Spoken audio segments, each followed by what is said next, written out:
ñenn ñi aussi ñi ngi critiquer Karim Wade par rapport ak moyen bu mu utiliser ba tey reportu élection bi am ndaxte Karim Wade dafa saisir li nga xamante ni mooy li ko yoon may muy groupe parlementaire liberté démocratique changement ñu daal di saisir assemblée nationale ubbi enquête parlementaire ci li mu naan supposé de corruption ba noppi ñu amaat encore lii di projet de loi bi ñu dugal assemblée nationale pour ñu reporter élection yi ñenn ci ay politiciens ak ñenn ci ay journalistes di ŋàññi Karim Wade nee nañu intérêt Sénégal taxu koo jóg ndaxte su ko taxoon jóg du toog doxaa Thierno Alassane Sall yoon may ko mu am réclamation su dee am na soupçon ci candidat Thierno Alassane Sall dugal réclamation ci turu Karim Wade ci double nationalité sénégalais yëpp applaudir Thierno Alassane Sall parce que dafa jël li ko yoon may mu def ko Karim aussi ñi invalidé candidature am ci kaw li nga xamante ni publié na li nga xamante ni mooy décret bu wane ni que renoncé na à sa nationalité Karim Wade aussi jël yoon bi ko yoon may muy assemblée nationale parce qu'il n'a pas violé la loi aujourd'hui les sénégalais acceptent li yoon may Thierno Alassane Sall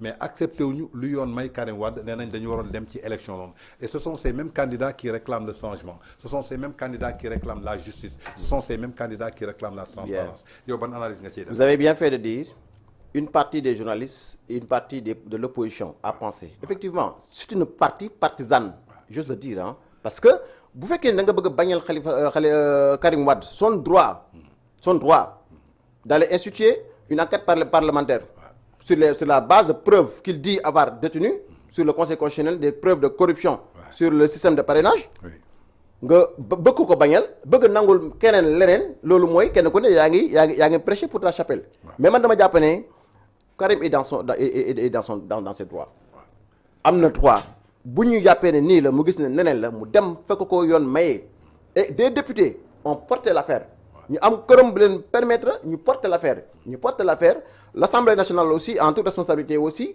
instituer le dossier maintenant le juge est venu le juge membre du conseil constitutionnel aussi est venu faire une plainte xëy na loolu moo ñëw dagg un peu l'action du pouvoir l'action de l'Assemblée nationale Karim mu ngi ci yoonam keneen nag ku ñëw jàpp ne Karim dafa nekk ci leen pour man da nga juum moo tax ma ne bu ñu waree dem aux élections nañu reprendre le processus électoral loolu mooy dëgg loolu mooy indi équité ci réew mi loolu mooy tax ñu xam nag kan may kan. d'accord est-ce que tey loolu indiwul benn jiixi jaaxa wala benn tey xel ci askan bi ndaxte tey Karim su accusé ki nga xamante ni mooy seen candidat yéen waa Benno Bokk Yaakaar ngeen am majorité assemblée nationale. ba noppi président ne majorité am assemblée nationale nañ jàppale waa wàllu. pour que ñu voté loi boobu. est-ce que c'est pas ay nit yoo xamante ni c'était pour xeex kii nga xamante ni mooy Amadou Ba qui était que leur candidat par défaut pour soutenir la candidature de Karim qui était votre propre candidature parce que ñenn ñi jàpp nañu que kii di Amadou Ba dafa ragal candidature Karim xaw ko fauché alors que le président mise sur Karim Wade. Bien précisons deux choses. ñu ngi koy wax de. jusque là c'est des suspicions de corruption. qui portent sur un candidat le candidat Amadou Ba. et rien ne justifie encore foofu may wax ak yow nii que effectivement corruption am na.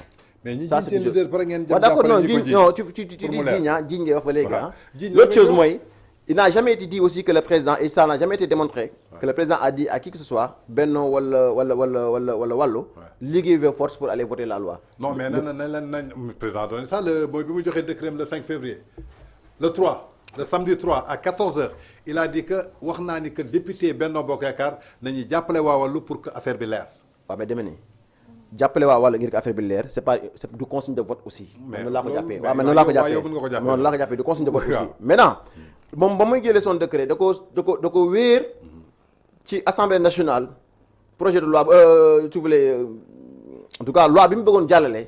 te président jàpp ne kat moom mooy njiitum réew war na mën a anticiper sur les événements mu jël son décret mu teg ko. mais dama ne s'il y a des vents de corruption ba léegi. amaguñ ci une justification claire amaguñ ci des preuves claires et nettes. D'accord maintenant ça suñu wanee ne effectivement il y a de la corruption boobaa nag il faut que la justice en tire toutes les conséquences. et man je serai pour que l'on vide ce dossier judiciaire avant même que l'on aille aux élections parce que nag dem aux élections aussi avec cette suspicion là ba léegi dalul xel. yi fi daal war na mën a gën a leer gisuma lu tax ñu war a parax kañ toppoon naa ko da ngaa bëgg toog wan na leen une fois deux fois trois fois que dara yittelu ko ci. kon nag parax amu fi man jàpp naa ne dem élection yu leer yu am jàmm yu am salaam moo gën dem élection point. d'accord tey ñu gis ni aussi li nga xamante ni mooy invalidation Karim Wade mu sukkandiku ci li nga xamante ni maanaam mooy décision bi nga xamante ni état français jël na ko publier décret le 16 janvier. Conseil constitutionnel il a validé la liste des 19 candidats le 20 janvier. Et le jour du Conseil constitutionnel di valider candidats yi benn candidat kese moo ko wóoroon ni que de nationalité exclusivement sénégalaise la muy Karim Wade. ñeneen ñëpp wóoruñu ko. parce que brandir nañu un document qui le prouve. ñu gis ni que mu éliminé kii di Ousmane Sonko sur la base d'une décision de justice qui est sortie le 4 janvier. 4 janvier fekk nag clôturé nañu lii di dépôt de dossier yi c'était le 26 décembre.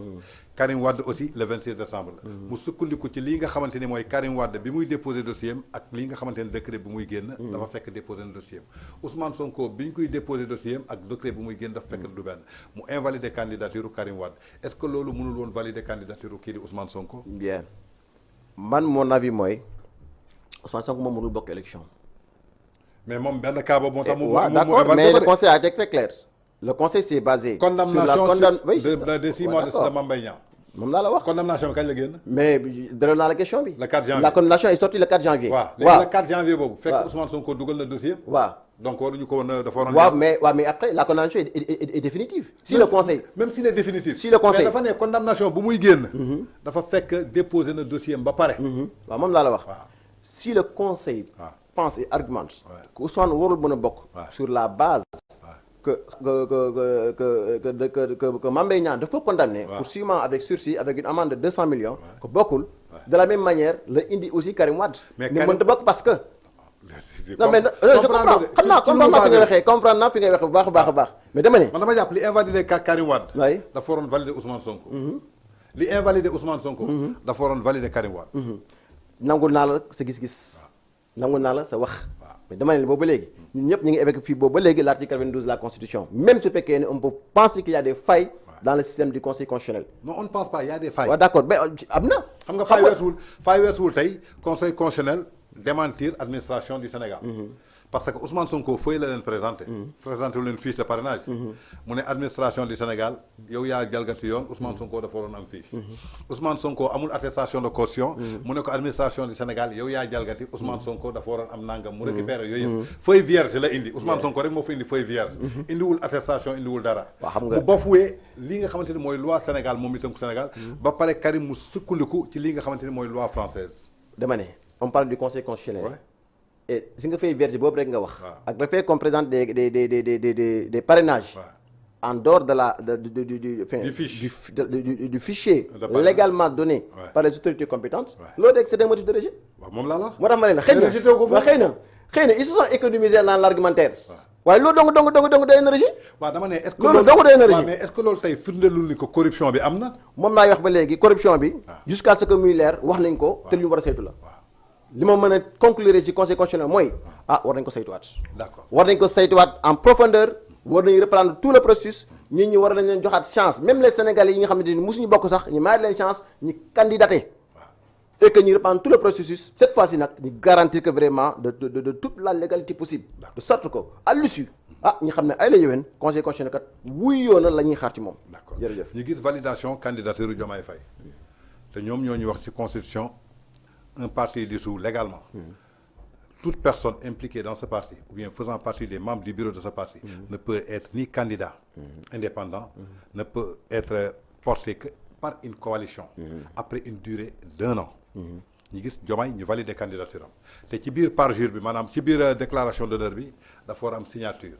On n'a pas vu ban juge moo jox décret boo xamante ni un prisonnier doit signer et un prisonnier ne doit pas signer avec la main soit empreinte ngay teg te gisuñu empreinte gisuñu bic et tous ces failles là pourquoi yéen ngeen toog vous ne pouvez pas communiquer sur ça et tous les Sénégalais laissent en partie. mais ci loolu lañ nekk nii mais dama ne xam nga la fekk ñu ne waa ji war na signer xamuñ ndax signé na wala signé wul fan la signé ko xamante ni il est censé être un prisonnier kon failles yi ñuy wax am na ba léegi y a problème maintenant quant à dafa bokkoon ci ex-Pastef moi je me dis que dès lors que mu bokk ci benn coalition de partis yoon may na ko man loolu laa jàpp parce que kat dissoudre un parti politique ne veut pas dire que la personne n'est pas politique ou bien que la personne n'appartient pas à une autre entité. On peut dissoudre le parti aujourd'hui la personne dem affiliée à notre parti mën na nag jël un récépissé de parti légalement constitué constitué benn coalition de parti dem ci te dama jàpp ne bu dee loolu la def mais chèque bi kan moo ko war a waaw xaw ma moo tax ma ne la c'est des débileuses conseil constitutionnel bi ñu am ay la yëwén du ma leen accuser de dara nag wax dëgg yàlla waaye kat war nañu mën a taxaw saytuwaat mbir yi càmbaraat ko. d'accord waaw parce que rek la ci xew bëri na. d'accord li yëpp nag c'est des arguments yu wane ne les 19 n'ont pas droit de dire que ñoom rek ñoo war a dem élection. d'accord yi fi daal war nañ ko reprendre à zéro càmbaraat ko te ñu dem vers des élections claires. d'accord aujourd'hui